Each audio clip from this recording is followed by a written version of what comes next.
I've known all the things that you've talked about in many of your books, and well, it's 2 books, but the books I've read.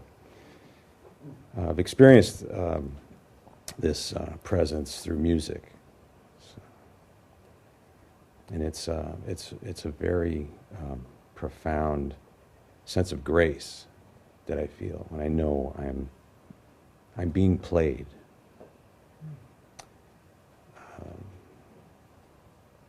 In a sense, I'm an instrument. And in a way, what we call instruments are voices.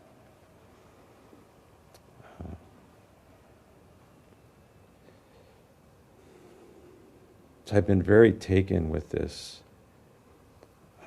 description and imagery I've had from what you've discussed about being near the void. Because that's what it feels like. It's something comes up. I know there's something in there.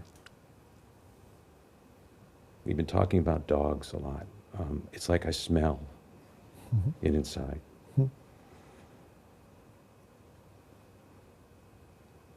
And it can become obsessive because it's such a beautiful presence. But I mean, I think of Stravinsky. He said, "The Rite of Spring." He said, "I did not write the Rite of Spring. I transcribed it." Some artists get these things, and the clarity is there. What I experience is mostly an inference or something that needs to be embodied and brought forth. And that which my experience is more of knowing what it isn't. I just play it. As it moves through me, I can sense that grace, especially when I don't feel my hands. I don't feel anything. I just feel this presence that's music that's just as surprising to me as anyone else. And I'm really fortunate because I never took lessons and never got trained or anything, so my mind doesn't really get that involved. Don't ask me to play Happy Birthday, though. I don't know how to do that. So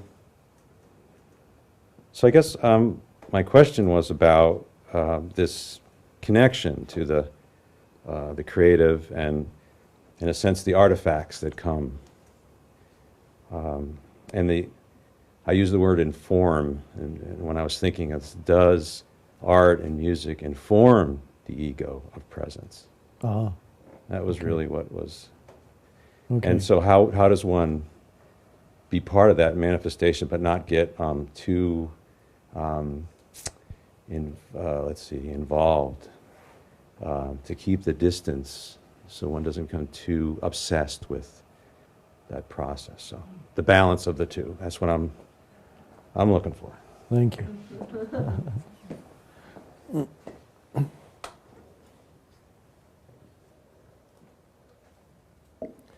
Well, of course, on the one hand, you have the creative process of music or art, and then you have the finished product, and then you have the piece of music is being played and somebody listens to it, or the work of art is there and somebody contemplates it. When you ask, can art or music inform the ego of presence? Well, first of all, the ego doesn't know anything about presence, so it can't do that. And there needs to be some opening in the ego in order to be receptive to the power that is latent in music or art that was created from that deep place. There's a lot of music and art that's not necessarily created from that deep place, but the ego is trying to be clever, and so it tries to come up with something clever, and then that's fine. But let's talk about some piece of music or work of art that has come out of connectedness with the stillness or the presence. So some of that then, to some extent, the work of art or the piece of music still carries that energy field.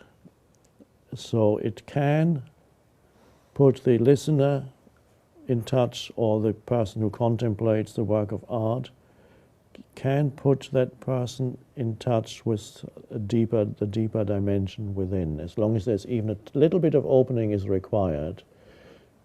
If there's only the density of the ego, then the transformational possibilities of art or music are not realized. So a little bit of opening is required in the viewer or the listener, and then can be quite a wonderful thing to listen to music or to contemplate a work of art and be transported, if only for a moment, into that alert stillness out of which it originally came. It's a beautiful thing. Another aspect of your question is, I believe, losing oneself, perhaps going too deep, almost losing yourself in the ground out of which creativity comes, or in the creative process. There's always a balance that is needed so that you don't lose yourself in being. It could happen to an artist, it can happen to some people who awaken spiritually and they suddenly plunge so deeply into being that they lose all interest in doing. So that happened to some spiritual masters who spent several years in being without doing anything. For example, Ramana Maharshi in India, who had to be fed for several years because he wouldn't even pick up food. He was so deeply immersed in being, he just sat there, and people recognized something extraordinary about him, which they wouldn't have done in the West. In the West, he would have been a medical problem. They recognized something extraordinary, and they put food in his mouth. But there was a loss of balance, certainly, he could no longer function in this world. This, of course, to such an extreme, this does not happen to you. You're still here.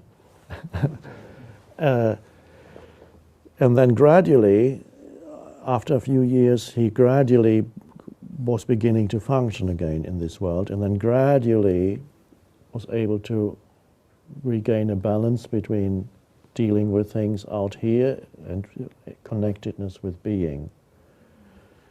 In a slightly minor way, it happened to me when I lost interest completely in doing and drifted around for 2 years. It wasn't a problem to me. It was only a problem to people who were watching me or who knew me. So there was a loss of balance for a while, but then gradually the balance reestablished itself. I didn't have a teacher as such, so it had to be a natural process. So not to go so deep that as long as you go within and then give form to that which was resting in the formless, be used by it, so that through you it can come into this world of form. Don't stay down there and lose yourself in it, not necessary. So what do you compose music? Yes. Well, that's a wonderful way of getting in touch with the stillness within. Any creative process, anybody who is, I don't, unfortunately, the world has not given me that gift of being able to either play music or have some kind of art to bring into this world for a reason, because the world also needs direct spiritual teaching. And so I love listening to certain kinds of music. For the viewer, it's important not to become dependent, however, on anything external to enter the state of presence. So whereas music can be a help, there too needs to be a balance. If the only place you can become still is when you listen to certain kinds of music, then that's not quite it, because you're becoming dependent on something external to get in touch with that. So use it as a help, and this is the same as a spiritual teacher or spiritual teaching. It can be a great help to listen to a tape or to see a video or whatever, great help. But if you become totally dependent on that or on a group, also a group can be a great help to sit with a group of people in an energy field of presence can be a great help. But not becoming dependent on the group either, not becoming dependent on one teacher, any external teacher. And every good teacher will tell you, when the time comes, enough is enough. The true teacher is within you. And what you see in me, that which you find so precious in me, must be in you, otherwise you wouldn't see it. So the good teacher will always direct you back into yourself, will not foster any kind of dependency. So knowing what is a help, using it, and the things that can be helpful, but not becoming dependent. Eventually it is necessary for you to go there without any help, still being able to appreciate even teachers and teachings.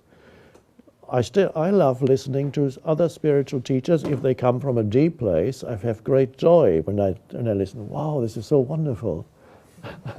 or reading a spiritual book that comes from the deepest place. There's still great joy in that. It's nothing to do with needing. It's enjoying a slightly different expression of the same deep truth. Just wonderful. And then you can see it wherever it is, no matter in what form it's hiding. You can see the truth shining through wherever it is hiding. It might be hiding in some ancient religion, hiding very deeply.